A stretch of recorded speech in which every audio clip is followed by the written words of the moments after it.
छोटे से गांव में समीर नाम का लड़का रहता था। उसकी बड़ी बहन चुटकी की शादी पास के देवरी गांव में हुई थी। दोनों में बहुत प्यार था, लेकिन लंबे समय से चुटकी मायके नहीं आ पाई थी। पानी भरकर समीर थका हुआ घर के अंदर आया ही था। सुबह की ठंडी हवा से उसका चेहरा थोड़ा शांत था। उसने बाल्टी को एक तरफ रखा और जैसे ही अंदर जाने लगा, तभी उसका मोबाइल अचानक तेजी से बज उठा। समीर ने सोचा, इतनी सुबह कौन हो सकता है? हेलो, कौन बोल रहा है? समीर, मैं चुटकी बोल रही हूँ, तेरी दीदी। अपनी ही बहन की कांपती हुई आवाज सुनकर समीर चौंक गया। उसे लगा जरूर कुछ बात है। समीर, कितने दिन हो गए, तुम्हें देखे बिना मन नहीं लगता। ले जाने कब आएगा तू? दीदी, क्या हुआ? तू रो क्यों रही है? तू ठीक तो है ना? नहीं नहीं, मैं ठीक हूँ। बस बहुत दिन हो गए, इसलिए मन उदास रहता है। तू आज ले जाना मुझे घर। समीर को लगा जैसे चुटकी अपने मन की बातें छुपा रही है, लेकिन वो उसकी आंखों की नमी को उसकी आवाज में महसूस कर सकता था। ठीक है दीदी, तू तैयार रहना, मैं आज ही आ रहा हूँ। चुटकी का कॉल खत्म होने के बाद समीर के मन में बस एक ही बात घूम रही थी, बहन उदास है और उसे आज ही ले जाना है। उसने जल्दी जल्दी अपने हाथ पैर धोए, कपड़े बदले और बाहर निकलकर बाइक की चाबी उठाई।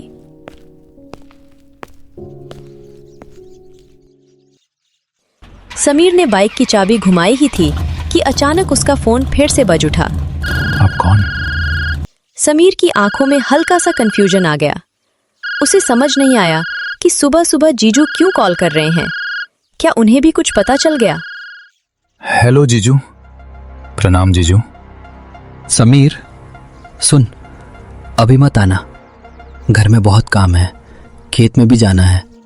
चुटकी बिजी है, वो आ भी नहीं पाएगी। हम 2-3 दिन में खुद भेज देंगे। लेकिन दीदी तो अभी मुझसे। अरे भाई, तू टेंशन मत ले, बस आज मत आ, काम बहुत है, बाद में बात करेंगे। समीर हैरान हो गया, कुछ तो जरूर गड़बड़ थी। एक तरफ चुटकी की रोती हुई आवाज, दूसरी तरफ जीजू की उलझी हुई बातों में जैसे कुछ छुपा हुआ था। समीर के मन में सवालों का तूफान उठने लगा। क्या दीदी ठीक है? क्या सच में घर में कोई समस्या है, या फिर कुछ और जो मुझसे छुपाया जा रहा है? नहीं, अब मैं जरूर जाऊंगा, चाहे जो हो। अपनी दीदी को देखकर ही लौटूंगा। जीजू की अचानक की हुई कॉल ने समीर के मन में हलचल मचा दी थी। दिल कह रहा था कुछ तो गलत है, दिमाग कह रहा था शायद सच में काम ज्यादा हो, लेकिन बहन की रोती हुई आवाज, ये बात उसे बार बार बेचैन कर रही थी। दीदी ने रोते रोते बुलाया और जीजू ने मना क्यों कर दिया? वो हमेशा क्यों टाल देते हैं? आखिर दीदी के साथ हो क्या रहा है? समीर ने एक गहरी सांस ली और अपनी जेब से फोन निकाला। वो चुटकी को वापस कॉल करना चाहता था, लेकिन उसने खुद को रोक लिया। अपनी दीदी को देखकर ही लौटूंगा। अगर दीदी सच में परेशान है और जीजू पास में खड़े हों, अगर फोन उठाया तो शायद वो सच बोल ना पाए।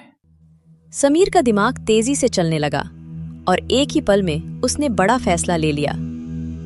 बस अब और नहीं, आज चाहे जो भी हो जाए, मैं दीदी को लेकर ही वापस आऊंगा। अगर सब ठीक है तो अच्छा, लेकिन अगर कुछ गलत है तो मैं चुप नहीं बैठूंगा।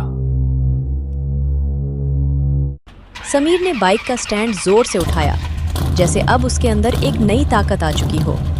देवरी गांव ज्यादा दूर नहीं था, पर आज समीर को हर मोड़, हर पेड़ और हर आवाज अजीब लग रही थी, जैसे हवा भी उसे कुछ बताने की कोशिश कर रही हो।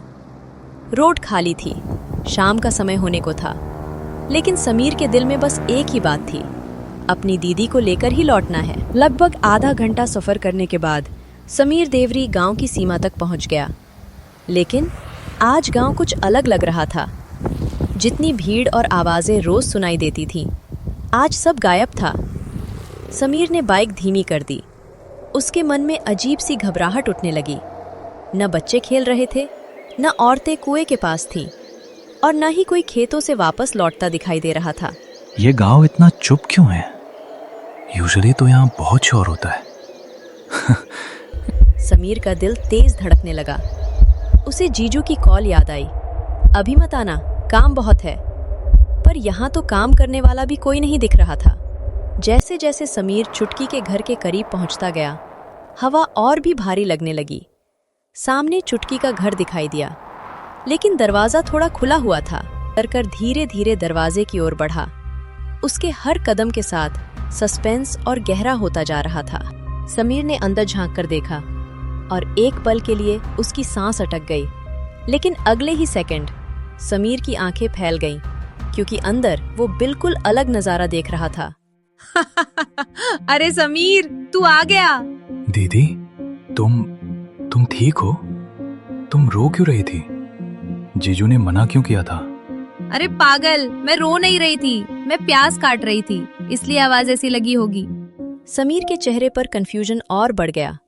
उसे सब कुछ और उलझा लगा। अरे समीर, तू तो सीरियसली ले गया। एक्चुअली हम तुम्हारे लिए सरप्राइज बना रहे थे। सरप्राइज? चुटकी बोल रही थी कि समीर को घर लाएंगे तो उसके लिए खास खाना बनाएंगे, मिठाई बनाएंगे, घर साफ सुथरा कर देंगे। बस उसी चक्कर में मैं बिजी बोल रहा था। तू टेंशन मत ले, सब नॉर्मल है। समीर को अपनी ही सोच पर हंसी आने लगी। उसने गलतफहमी में कितनी टेंशन ले ली थी। तू आता ही नहीं है हमारे पास, इसलिए थोड़ा ड्रामा करना पड़ा। चल, अब चुटकी को ले जा। और हाँ, आज माँ के हाथ का हलवा भी खाना है। और इसी तरह एक छोटी सी गलतफहमी एक बड़ा सा सीक्वेंस बन गई। लेकिन आखिर में सब ठीक हो गया। समीर के मन का सारा डर, सारी गलतफहमियां अब खत्म हो चुकी थी। चुटकी और अमित जीजू दोनों उसे देखकर सच में खुश थे। घर का माहौल पहले जैसा ही प्यारा और हंसी से भरा हुआ था। तू टेंशन बहुत लेता है समीर, मैं ठीक हूँ। तू जब जब चाहे मुझे लेने आ सकता है। दीदी, बस तुम्हारी आवाज सुनकर डर गया था। लगा कहीं तुम परेशान तो नहीं? अरे समीर, हम तेरा कितना मान रखते हैं। चुटकी हमारी जिम्मेदारी है, बट तुम्हारा हक हमसे कम नहीं है। समीर को एक अजीब सी राहत मिली। वो समझ गया कि कभी कभी हमारी सोच ही हमारे रिश्तों के बीच दीवार खड़ी कर देती है। चलो, माँ तुम्हारा इंतजार कर रही होगी। और हाँ, मैंने तेरी पसंद का हलवा भी बनाया है। बस यही सुनने का इंतजार था। सफर छोटा था, पर समीर ने एक बड़ी बात सीख ली। रिश्ते दूरियों से नहीं, गलतफहमियों से टूटते हैं। और गलतफहमियां सिर्फ एक बात से मिटती हैं, प्यार से की गई बात। बच्चों, कहानी अच्छी लगी हो तो लाइक कर देना और सब्सक्राइब जरूर करना। नई कहानी रोज आएगी। ठीक है दोस्तों, मिलते हैं अगली कहानी में। बाय।